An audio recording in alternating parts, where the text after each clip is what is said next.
They say all good things must come to an end, and the next series of Salvage Hunters, which we shot last year and airs in the autumn, is my last. So everyone, take care. Thank you so much. Drew Pritchard was the unstoppable force behind Salvage Hunters.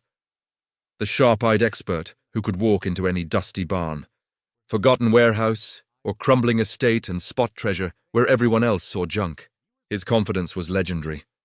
His instincts were unmatched, and his passion for the old, the rare, and the beautifully weathered turned him into one of TV's most charismatic antique dealers. But recently, something changed. Fans began asking the same question over and over. Where is Drew Pritchard, and what really happened to him?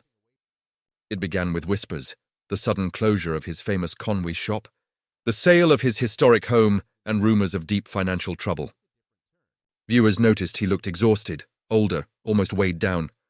Even his longtime partner on the road, John T., quietly stepped away, leaving fans wondering if the heart of the show itself had started to crack.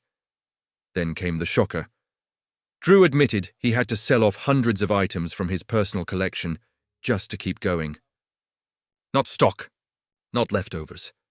His own prized pieces, the things he swore he'd never part with, and behind the scenes, the emotional toll was mounting, a complete lifestyle change, a sudden retreat from the public eye, in a massive restoration project that pushed him financially and mentally to the edge. Some say it's the end of an era, others believe Drew is quietly rebuilding his life from the ground up. But one thing is certain, the truth behind Drew Pritchard's disappearance is more heartbreaking, more complicated, and more human than anyone expected.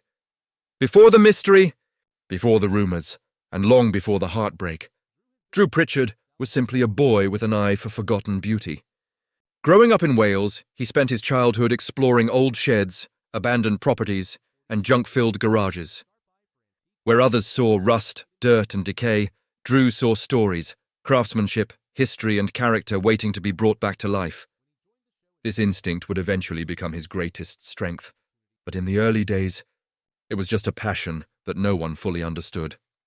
By his 20s, Drew was already hustling through flea markets and estate sales, learning how to negotiate, restore, and spot hidden value. He wasn't rich. He didn't come from privilege. Every piece he bought was a gamble, and every sale mattered. But slowly his reputation grew. People began saying the same thing. If Drew wants it, it must be good.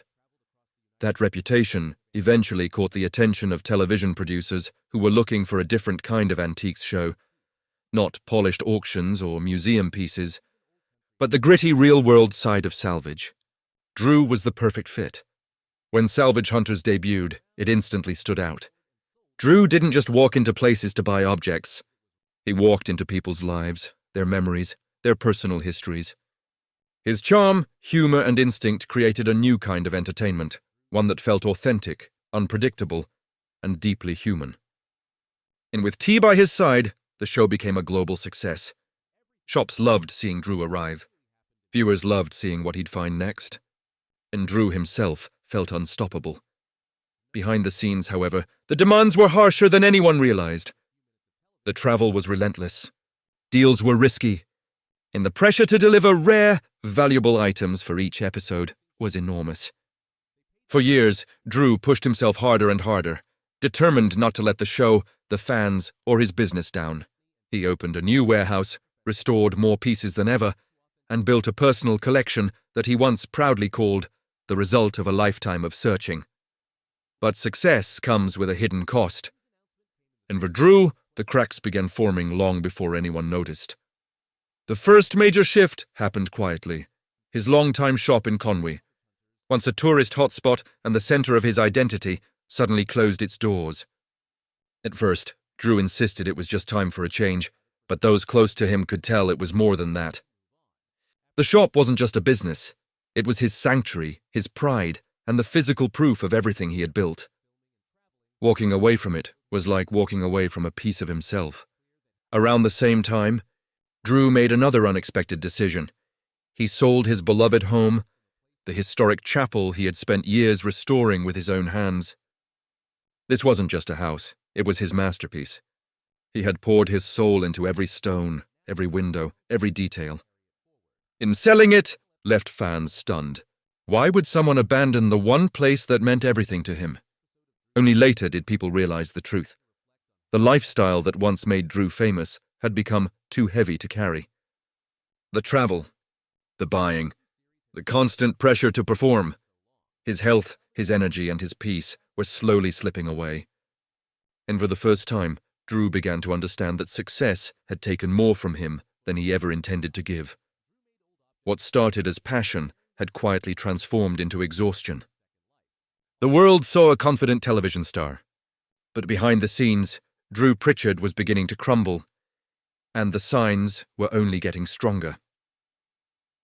As the cameras kept rolling and salvage hunters continued to dominate television, Drew Pritchard began living two very different lives. One was the polished version fans saw every week, the witty dealer with the perfect eye, walking into forgotten barns and emerging triumphantly with treasures. The other was the hidden life, the one cracking quietly beneath the surface, far away from the spotlight. In this unseen world, Drew was fighting battles most people never knew existed. The first warning sign arrived with the closure of his Conwy shop. For nearly a decade, it had been the heartbeat of his business, and the place where his most loyal fans traveled from around the world just to step inside. But as filming demands grew, Drew found himself torn between the shop and the show. Every trip meant days away, every negotiation meant more stress, and every episode required him to be on, even when he was exhausted. What began as a dream slowly became a schedule he could no longer control. Friends say the pressure became overwhelming. Drew had built a reputation for finding the extraordinary, and with every new season, the expectations rose. Viewers didn't want simple antiques anymore. They wanted rare masterpieces, architectural salvage, and unique items with dramatic stories. To meet those demands, Drew pushed himself harder, drove longer hours, and took riskier purchases. Behind the scenes, the workload was brutal. Restoring heavy industrial pieces, repairing century-old furniture, and preparing stock for filming took a toll on his body and his mind. Then came the second blow. Drew put his beloved chapel home on the market. To the public, he simply said it was time for a new chapter. But privately, it signaled a deeper struggle. The home he had restored room by room, the stained glass windows, the reclaimed timber, the one-of-a-kind architectural details, had been his greatest achievement. Selling it felt like losing part of his identity. But Drew needed to cut back. The maintenance was massive, the work never-ending, and the financial pressure was increasing. Around this time, his partnership with T began to shift. The two had built something special, a mixture of banter, trust, and genuine friendship. He brought humor, stability, and a kind of grounding energy that balanced Drew's intensity. So when T quietly stepped back from the show, fans were left with questions. Some speculated that the two had fallen out, but insiders insist it was simpler. The constant filming schedules made their once-easy partnership harder to maintain. Without T, Drew felt the weight even more heavily. The next shock was the most painful. Drew began selling pieces from his personal collection, not stock, not overflow, but the items he had saved for himself over decades. Each piece represented a memory, a story, a part of his journey. Letting them go felt like peeling away layers of a life he had worked so hard to build. It wasn't just financial necessity, it was emotional loss. Fans who saw the listings were stunned. Some of the items were pieces Drew had once described as untouchable. And as the financial strain tightened, Drew became more private, more guarded, and more withdrawn. He cancelled public appearances. He scaled back work. Even on screen, viewers noticed a shift. He seemed thinner, quieter, less energetic. The sparkle that once made Drew Pritchard so magnetic was dimming. Those closest to him say it wasn't one single event that brought him to this point. It was the accumulation of years of pushing himself too hard, juggling too much, and sacrificing his personal peace for the sake of the show, the business, and the audience who loved him. The silent collapse had been building all along. Even as fans speculated about Drew Pritchard's disappearance from the spotlight, behind the scenes, he was quietly fighting to rebuild. The closure of his Conwy shop, the sale of his chapel, and the forced liquidation of his personal collection were not signs of defeat. They were steps toward reinvention. But the process was far from easy. Every choice carried emotional weight, and every sale felt like a compromise of the life he had carefully built over decades. A Grade 1 listed Georgian townhouse in Bath. Unlike his previous projects, this wasn't just a home. It was a symbol of starting over, a chance to reclaim control after years of being pulled in multiple directions. But the scale of the work was staggering. The building required extensive structural repairs, careful preservation of historical features, and an enormous financial investment. For someone who had spent years managing logistics for antiques, this project demanded a different kind of patience and endurance. To fund the renovations, Drew made the difficult decision to part with more of his prized possessions, hundreds of items from his private collection went to auction, pieces that had been salvaged from decades of hunting. These were not items he bought for profit, but treasures he had discovered, restored, and cherished. Each sale was a reminder of the life he was leaving behind, and friends say the emotional toll was immense. Yet Drew faced the reality that progress required sacrifice. The antiques that once defined him would now finance his rebirth. Alongside the financial challenges, Drew embraced a personal transformation. He adopted a quieter, more focused lifestyle, scaling back the public appearances and social obligations that had drained him in the past. Those close to him say he became more introspective, reflecting on both his successes and the mistakes he had made along the way. The constant travel, the pressure to perform, and the demand to maintain a public persona had taken their toll, and Drew was determined to regain control of his own life. But the reinvention wasn't just about property or finance. It was about identity. Drew wanted to redefine himself on his own terms, not as a TV personality, but as a craftsman, collector, and man at peace with his choices. He launched a new antique store in Tetbury, Cotswolds, focusing on quality restoration and careful curation rather than quantity. By doing so, he regained a sense of purpose, returning to the heart of what he loved, discovering hidden gems, telling their stories, and sharing them with people who appreciated their history. Even with progress, the emotional scars remained. Selling personal items, leaving Conwy, and facing financial strain were constant reminders of the pressures that had built over years. Friends note that Drew became more selective about what he shared publicly, avoiding online controversies, and in some cases, warning fans about fake accounts posing as him. His cautious approach reflected lessons learned. Fame can be rewarding, but it can also expose vulnerabilities that are difficult to manage. Yet, despite the setbacks, Drew's resilience shone through. The man who once navigated dusty barns and abandoned buildings with fearless determination was now navigating a new challenge: the delicate balance of rebuilding life, preserving legacy and embracing a quieter, more intentional existence. Every sale, every restoration, every late-night decision reflected a commitment to reclaiming what had been lost, not just financially, but emotionally and personally. These new revelations paint Drew Pritchard not as a fallen star, but as a man who survived the consequences of fame, pressure, and personal sacrifice. The journey is far from over, and the obstacles remain.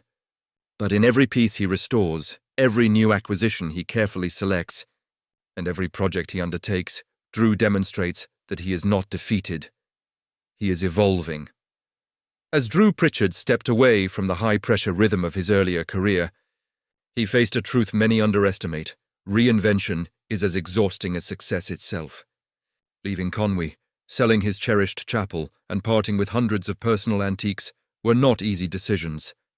They were acts of survival. Every object, every corner of his former life held memories. Yet Drew understood that moving forward required letting go. He had to rebuild not just his business, but himself. The Georgian townhouse in Bath became the center of this new journey. Unlike any property he had restored before, it demanded attention to detail, patience, and resources far beyond what he had anticipated. Friends and collaborators described the project as monumental, a test of endurance for someone already carrying years of emotional weight. Drew, however, embraced the challenge. Each repaired beam, each polished floorboard, and each restored fixture was a step toward reclaiming control of his life and identity. While the financial strain was intense, it forced Drew to be pragmatic. Selling cherished antiques to fund the restoration was both heartbreaking and necessary.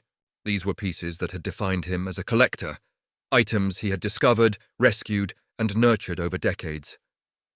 Letting them go was painful, yet it symbolized something far greater: resilience. Drew was making sacrifices, not out of weakness, but to secure a future built on his own terms.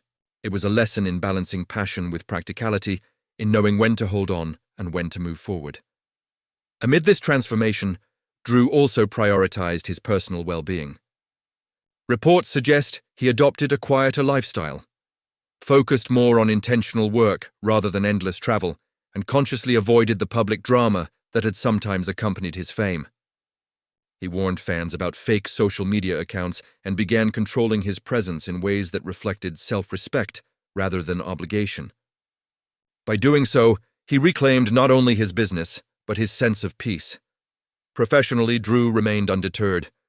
The new store in Tetbury, Cotswolds, allowed him to continue his life's passion: discovering, restoring, and sharing unique antiques with those who appreciate them. While it operates on a smaller scale than his previous ventures, it reflects a more deliberate, sustainable approach.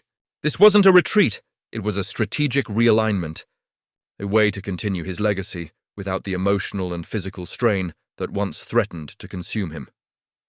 Friends and collaborators say the change has brought Drew a renewed sense of purpose. The pressures that once defined him no longer dictate his decisions. He chooses projects carefully, invests time in meaningful restoration, and allows himself the space to reflect. In short, Drew Pritchard is no longer just surviving. He is thriving in a quieter, wiser, and more grounded way. For fans, the transformation may seem surprising, even shocking. The carefree, energetic salvage hunter of television has evolved into a man who knows the value of rest, planning, and emotional balance. Yet the essence remains: the eye for treasure, the love of history, and the devotion to craftsmanship. Drew may have stepped back from the high-speed world of fame, but he has stepped forward into a life that is sustainable, intentional, and deeply human. The story of Drew Pritchard is far from a simple tale of decline or hardship. It is the story of reinvention, sacrifice, and resilience. It is a reminder that even those who appear invincible on screen are human, capable of struggle, growth, and renewal. And as Drew continues to navigate this new chapter, one truth becomes clear: his journey is not over, and the best discoveries, both in antiques and in life, may still be ahead.